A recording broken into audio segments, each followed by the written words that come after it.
Proseguimos, categoría por favor, por favor, Luz de la Vega, para medalla de bronce para Luz de la Jerarquía de la Grupo de la Comandante medalla de plata para Carlos Rodríguez de Correctismo Varón, programa de 22-23, y la prueba de la Correa, abogado Pablo Molina de Corona Pedro, programa de 22-28. Medalla de bronce para Camila Suárez de Grupo Barcelona por la marca de 53-54. Medalla de plata para Manuel Alan Colorado por la marca de 23-06. Y la prueba de Junior, Luis Barbosa y Rodrigo por la marca de 22-51.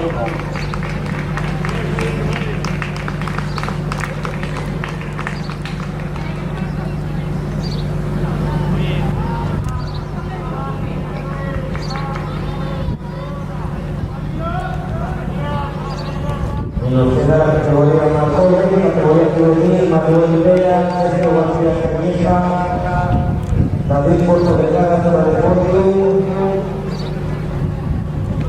medalla de bronce para Sergio García Cañiza, que correctismo por la marca de 23-53, medalla de plata para David Puerto de Cara, por la marca de 23-18. Y la claudación de la bolsa de vida en la Copa de la Corona por la marca de 22-79.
Vamos a someter a la Jerarquía en la prueba de técnica, categoría juvenil.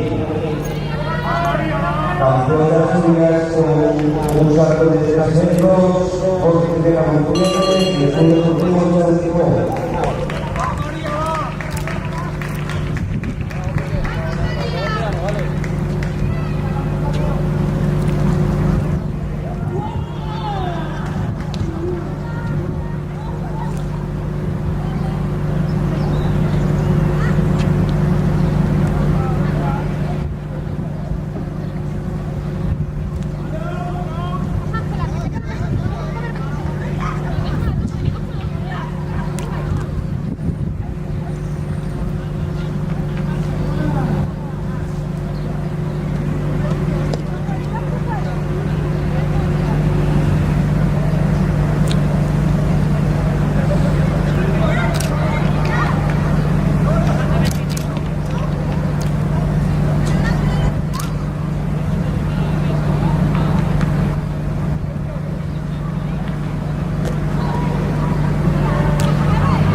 Medalla de plata para la Candelaria Revolución,